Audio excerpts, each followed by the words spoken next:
কটগুৰি senior secondary স্কুলতো ৭৬তম গণৰাজ্য দিৱস উদযাপন দেশ তথা ৰাজ্যৰ বিভিন্ন প্ৰান্তৰ লগতে কটগুৰি সিনিয়ৰ সেকেন্ডাৰী স্কুলতো আজি ৭৬তম গণৰাজ্য দিৱসটি দিনজোৰা কাৰ্যসূচীৰে ওলহ মালহেৰে পালন কৰা হয়।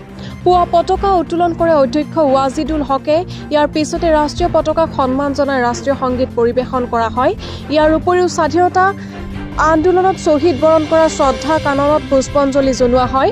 ইপিনে কটগুৰি মহাবিদ্যালয়, কটগুৰি AU হাইস্কুল, আহোমগাঁও আৰক্ষী পহৰা চকী, Darul Uloom Katguri Tuktuki Madrasa, Katguri new PHC, Balijan Tajweedul Quran Hafizia Madrasa, Katguri Banijya senior secondary school আৰু সৰুচলা খেলপথাৰতো ৭৬ সংখ্যক ৰাষ্ট্ৰীয় গণৰাজ্য দিৱস পালন কৰাৰ বাতৰি পোৱা গৈছে। টুকটুকিৰ পৰা জালালুদ্দিন আহমেদৰ ৰিপৰ্ট, বটদ্ৰোৱা লাইভ।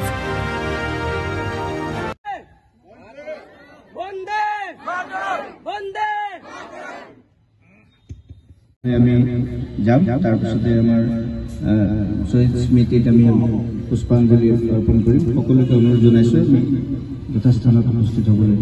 ধন্যবাদ।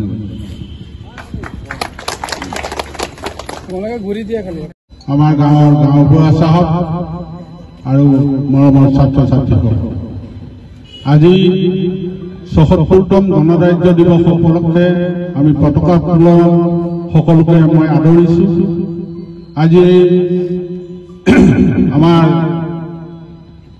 পৰম দিনটোত আমি আমাৰ মহান আত্মাসকলক, যিসকলৰ বলিদানৰ ফলত আমি গণৰাজ্য দিৱস উদযাপন কৰিবলৈ সুবিধা পাইছোঁ, তেওঁলোকক আত্মাই চিৰশান্তি লাভ কৰক। আৰু আজি এই ৭৬তম গণৰাজ্য দিৱসত আমি সকলোৱে অংশগ্ৰহণ কৰাৰ কাৰণে কৃতজ্ঞতা জ্ঞাপন কৰি মোৰ চমু। ভাৰতবৰ্ষৰ লগতে আমাৰ কটগুৰি কনিষ্ঠ মহাবিদ্যালয়তো আমাৰ আজি 76তম গণৰাজ্য দিৱস আমি উলহ মালহেৰে আমি পালন কৰিব ওলাইছোঁ আজি দিনজোৰা কাৰ্যসূচীৰে। যিহেতুকে আমি সকলোৱে জানো যে 76তম গণৰাজ্য দিৱসটি থিম হিচাপে কেন্দ্ৰীয় চৰকাৰে আমাৰ স্বৰ্ণিম ভাৰত বিৰাসত আৰু বিকাশ নামেৰে নামাকৰণ কৰিছে, যাক আমি heritage and development golden India বুলি নামাকৰণ কৰা হৈছে আজিৰ দিনটোত।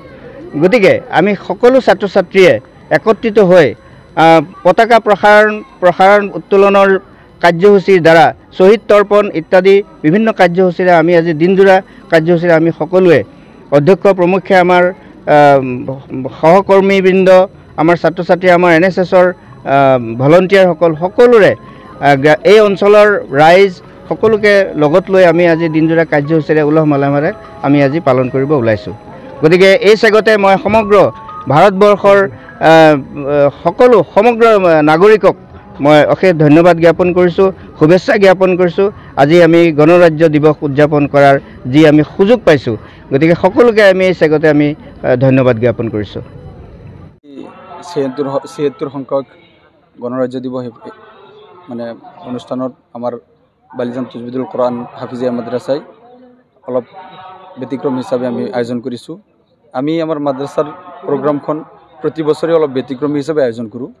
আমাৰ মাদ্ৰাছাত গণৰাজ্য দিৱসেই হওক বা গণতন্ত্ৰ দিৱসেই হওক আমি অলপ উলহ মালহেৰে পালন কৰোঁ। আমি আগৰ পৰাই এইটো চিষ্টেম কৰোঁ। আৰু আমাৰ মাদ্ৰাছাৰ কমিটি বা আপোনাৰ মেনেজমেণ্ট কমিটি বা আমাৰ শিক্ষাগুৰুসকল, আমাৰ ছাত্ৰসকল অতি উলহ মালহেৰে আগৰ পৰাই এই অনুষ্ঠানখিনি পালন কৰি আহিছে। সেইটো আমি নাজানো, কোনোবা প্ৰশ্ন উত্থাপন কৰিব পাৰে, কিন্তু আমি আমাৰ কৰ্তব্যখিনি আমাৰ যিখিনি আছে আমি পালন কৰি আছোঁ আগৰ পৰাই। কিন্তু সৰুৰ পৰা চাই আহিছোঁ, আমি যেতিয়া এই মাদ্ৰাছাত পঢ়োঁ, এই বালিজান তাজউইদুল কুৰাণ মাদ্ৰাছাত পঢ়োঁ, তেতিয়া আমি ইয়াত পালন কৰি আহিছোঁ ধুনীয়া জাক জমকতাৰ সৈতে। আমাৰ বালিজানত থকা বাকী স্কুল বা অন্য অনুষ্ঠান যিখিনি আছে সেইখিনিতকৈ আমি আৰু ধুনীয়াকৈ পাতোঁ। এইটো বেচৰকাৰী অনুষ্ঠান হয়, তথাপি আমি চৰকাৰী অনুষ্ঠানতকৈ আৰু ধুনীয়াকৈ পাতোঁ। গতিকে আজি শিক্ষাৰ্থীসকলক, ছাত্ৰসকলক আপুনি আজিৰ দিনটোৰ বিষয়ে অৱগত কৰিছেনে? হয়, মই প্ৰথমৰ পৰাই